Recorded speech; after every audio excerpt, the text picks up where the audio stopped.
हिंदू राष्ट्र हुआ करते थे ये 13 देश, लेकिन आज हिंदू धर्म का यहाँ नामो निशान नहीं है। इसीलिए लोगों को जागरूक करने के लिए इस वीडियो को पूरा देखें और शेयर जरूर करें। नंबर 13, अफगानिस्तान। गांधार और कंबोध प्राचीन काल के राज्य थे जहाँ हिंदू राजा राज्य करते थे। उसके बाद यहाँ पारसी और बौद्ध धर्म के राजाओं ने शासन किया, लेकिन बाद में इन जमीनों को मिलाकर अफगानिस्तान बना। इस देश ने अपना राष्ट्र धर्म इस्लाम बना लिया और अफगानिस्तान में आज तक लोग कभी खुश नहीं रह पाए हैं। नंबर 12 है पाकिस्तान। साल 1947 में पहले भारत का ही हिस्सा था और सिंध के नाम से जाना जाता था, लेकिन बाद में ये अलग देश बना जिसमें पंजाब, मुल्तान, पेशावर, बलूचिस्तान आधे भाग मिले। पाकिस्तान ने अपने देश का धर्म इस्लाम रखा। आज भारत का सबसे बड़ा दुश्मन यही है और आतंक की फैक्ट्री चलाता है। नंबर 11 है बांग्लादेश। साल 1947 में भारत के विभाजन के बाद बंगाल से कटकर पूर्वी पाकिस्तान बना। 1949 में आवामी लीग की स्थापना हुई। इसका उद्देश्य पूर्वी पाकिस्तान को संयुक्ता दिलाना था। 1971 शेख मुजीब और अवामी लीग ने 26 मार्च को स्वतंत्रता की घोषणा कर दी और नए देश का नाम रखा बांग्लादेश। नंबर 10, नेपाल। आज नेपाल एक स्वतंत्र राष्ट्र है। कुछ साल पहले यहाँ हिंदू राष्ट्र हुआ करता था, लेकिन ये भी एक सेक्युलर राष्ट्र घोषित हो गया। प्राचीन भारतवर्ष में नेपाल भारत का ही अखंड भाग था, जिसे देवघर कहा जाता था। इसी देश में भगवान श्री राम की पत्नी सीता, जिनका जन्म स्थल मिथिला में स्थित है। नंबर 9, भूटान। प्राकृतिक सुंदरता से भरपूर भूटान भी कभी भारतीय महाजनपदों के अंतर्गत एक जनपद था और अखंड भारतवर्ष का हिस्सा था। भूटान संस्कृत के शब्द भूतान से बना शब्द है। नंबर 8, तिब्बत। तिब्बत को ट्राइविस्टम कहा जाता था, जहां ऋषिका और तुषाराम नामक राज्य थे। आज चीन द्वारा कब्जा किया हुआ ये देश भी भारतवर्ष का अभिन्न अंग था। तिब्बत में पहले हिंदू, फिर बाद में बौद्ध धर्म का प्रचार हुआ और ये बौद्धों का प्रमुख केंद्र भी बन गया। Number 7, Myanmar. म्यांमार को प्राचीन भारतवर्ष में ब्रह्मदेव के नाम से जाना जाता था। ये देश प्राचीन काल से ही भारत का ही उपनिवेशक रहा है। हालांकि मुस्लिम शासन काल में म्यांमार शेष भारत से कटा रहा और यहाँ पर स्वतंत्र राज्य सत्ताएं कायम हो गई। नंबर 6, श्रीलंका। श्रीलंका भारतीय उपमहाद्वीप के दक्षिण में हिंद महासागर में स्थित एक बड़ा महाद्वीप है। ये भारत के चोल और पांड जनपद के अंतर्गत आता था। कालांतर में यहाँ के सिंघल राजा ने बौद्ध धर्म अपनाकर इसे राज्य धर्म घोषित कर दिया और आज श्रीलंका भारत से अलग है। Number 5, Malaysia. मलय प्राय द्वीप का दक्षिणी भाग मलेशिया देश के नाम से जाना जाता है। इसके उत्तर में थाईलैंड, पूर्व में चीन का सागर और दक्षिण और पश्चिम में मलक्का का जलडमरू मध्य है। उत्तर मलेशिया के बुजांग घाटी तथा मरबाक के समुद्र किनारे के पास पुराने समय के अनेक हिंदू तथा बौद्ध मंदिर आज भी है। मलेशिया अंग्रेजों के गुलामी से 1957 में मुक्त हुआ। वहाँ पहाड़ी पर बटुकेश्वर का मंदिर है, जिसे बातू गुफा मंदिर कहते हैं। पहाड़ी पर कुछ प्राचीन गुफाएं भी हैं। आपको बता दें कि मलेशिया फिलहाल एक मुस्लिम राष्ट्र है। Number 4, Singapore. प्राचीन काल में भारत के इस हिस्से का नाम सिंहपुर था, जो आज सिंगापुर हो गया है। बाद में 9 अगस्त 1965 को अंग्रेजों ने सिंगापुर को स्वतंत्र और एक गणतंत्र देश बना दिया।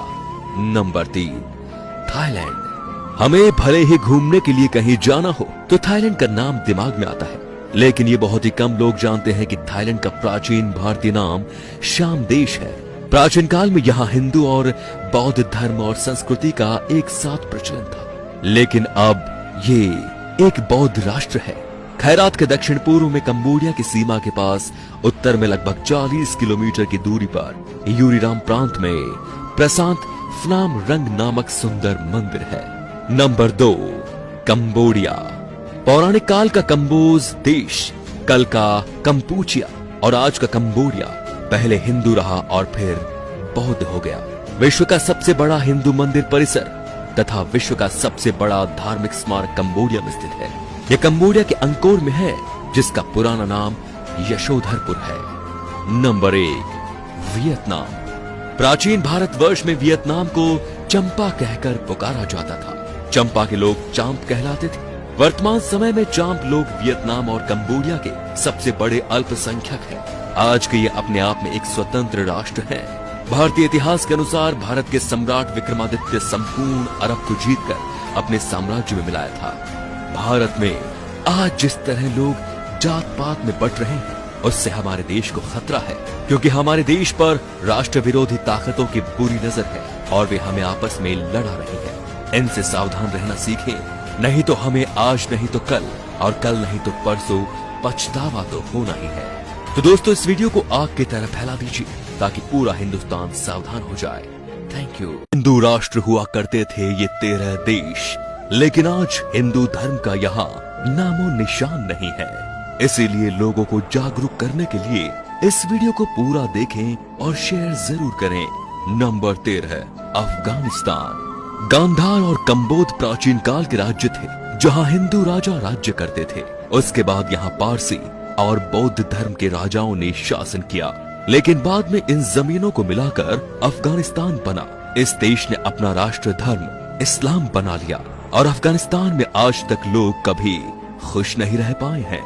नंबर 12 है पाकिस्तान। साल 1947 में पहले भारत का ही हिस्सा था और सिंध के नाम से जाना जाता था, लेकिन बाद में ये अलग देश बना, जिसमें पंजाब, मुल्तान, पेशावर, बलूचिस्तान आदि भाग मिले। पाकिस्तान ने अपने देश का धर्म इस्लाम रखा। आज भारत का सबसे बड़ा दुश्मन यही है और आतंक की फैक्ट्री चलाता है। नंबर 11 है बांग्लादेश। साल 1947 में भारत के विभाजन के बाद बंगाल से कटकर पूर्वी पाकिस्तान बना। 1949 में आवामी लीग की स्थापना हुई। इसका उद्देश्य पूर्वी पाकिस्तान को संयुक्ता दिलाना था। 1971 शेख मुजीब और अवामी लीग ने 26 मार्च को स्वतंत्रता की घोषणा कर दी और नए देश का नाम रखा बांग्लादेश। नंबर 10, नेपाल। आज नेपाल एक स्वतंत्र राष्ट्र है। कुछ साल पहले यहाँ हिंदू राष्ट्र हुआ करता था, लेकिन ये भी एक सेक्युलर राष्ट्र घोषित हो गया। प्राचीन भारतवर्ष में नेपाल भारत का ही अखंड भाग था, जिसे देवघर कहा जाता था। इसी देश में भगवान श्री राम की पत्नी सीता, जिनका जन्म स्थल मिथिला में स्थित है। नंबर 9, भूटान। प्राकृतिक सुंदरता से भरपूर भूटान भी कभी भारतीय महाजनपदों के अंतर्गत एक जनपद था और अखंड भारतवर्ष का हिस्सा था। भूटान संस्कृत के शब्द भूतान से बना शब्द है। नंबर 8, तिब्बत। तिब्बत को ट्राइविस्टम कहा जाता था, जहां ऋषिका और तुषाराम नामक राज्य थे। आज चीन द्वारा कब्जा किया हुआ ये देश भी भारतवर्ष का अभिन्न अंग था। तिब्बत में पहले हिंदू, फिर बाद में बौद्ध धर्म का प्रचार हुआ और ये बौद्धों का प्रमुख केंद्र भी बन गया। Number 7, Myanmar. म्यांमार को प्राचीन भारतवर्ष में ब्रह्मदेव के नाम से जाना जाता था। ये देश प्राचीन काल से ही भारत का ही उपनिवेशक रहा है। हालांकि मुस्लिम शासन काल में म्यांमार शेष भारत से कटा रहा और यहाँ पर स्वतंत्र राज्य सत्ताएं कायम हो गई। नंबर 6, श्रीलंका। श्रीलंका भारतीय उपमहाद्वीप के दक्षिण में हिंद महासागर में स्थित एक बड़ा महाद्वीप है। ये भारत के चोल और पांड्य जनपद के अंतर्गत आता था। कालांतर में यहाँ के सिंघल राजा ने बौद्ध धर्म अपनाकर इसे राज्य धर्म घोषित कर दिया और आज श्रीलंका भारत से अलग है। Number 5, Malaysia. मलय प्राय द्वीप का दक्षिणी भाग मलेशिया देश के नाम से जाना जाता है। इसके उत्तर में थाईलैंड, पूर्व में चीन का सागर और दक्षिण और पश्चिम में मलक्का का जलडमरू मध्य है। उत्तर मलेशिया के बूजांग घाटी तथा मरबाक के समुद्र किनारे के पास पुराने समय के अनेक हिंदू तथा बौद्ध मंदिर आज भी है। मलेशिया अंग्रेजों के गुलामी से 1957 में मुक्त हुआ।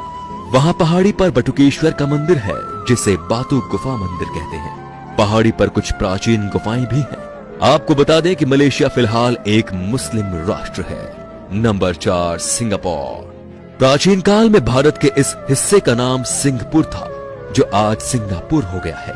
बाद में 9 अगस्त 1965 को अंग्रेजों ने सिंगापुर को स्वतंत्र और एक गणतंत्र देश बना दिया। Number 3, Thailand. हमें भले ही घूमने के लिए कहीं जाना हो तो थाईलैंड का नाम दिमाग में आता है, लेकिन ये बहुत ही कम लोग जानते हैं कि थाईलैंड का प्राचीन भारतीय नाम श्याम देश है। प्राचीन काल में यहाँ हिंदू और बौद्ध धर्म और संस्कृति का एक साथ प्रचलन था, लेकिन अब ये एक बौद्ध राष्ट्र है।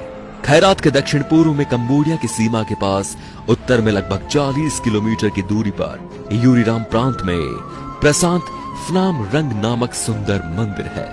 Number 2, Cambodia. पौराणिक काल का कंबोज देश, कल का कंपूचिया और आज का कंबोडिया पहले हिंदू रहा और फिर बौद्ध हो गया। विश्व का सबसे बड़ा हिंदू मंदिर परिसर तथा विश्व का सबसे बड़ा धार्मिक स्मारक कंबोडिया में स्थित है। यह कंबोडिया के अंकोर में है, जिसका पुराना नाम यशोधरपुर है। Number 1, Vietnam. प्राचीन भारतवर्ष में वियतनाम को चंपा कहकर पुकारा जाता था। चंपा के लोग चांप कहलाते थे। वर्तमान समय में चांप लोग वियतनाम और कंबोडिया के सबसे बड़े अल्पसंख्यक हैं। आज के ये अपने आप में एक स्वतंत्र राष्ट्र है। भारतीय इतिहास के अनुसार भारत के सम्राट विक्रमादित्य संपूर्ण अरब को जीतकर अपने साम्राज्य में मिलाया था। भारत में आज जिस तरह लोग जात पात में बट रहे हैं, उससे हमारे देश को खतरा है, क्योंकि हमारे देश पर राष्ट्र विरोधी ताकतों की बुरी नजर है और वे हमें आपस में लड़ा रही है। इनसे सावधान रहना सीखें, नहीं तो हमें आज नहीं तो कल और कल नहीं तो परसों पछतावा तो होना ही है। तो दोस्तों, इस वीडियो को आग की तरह फैला दीजिए ताकि पूरा हिंदुस्तान सावधान हो जाए। Thank you.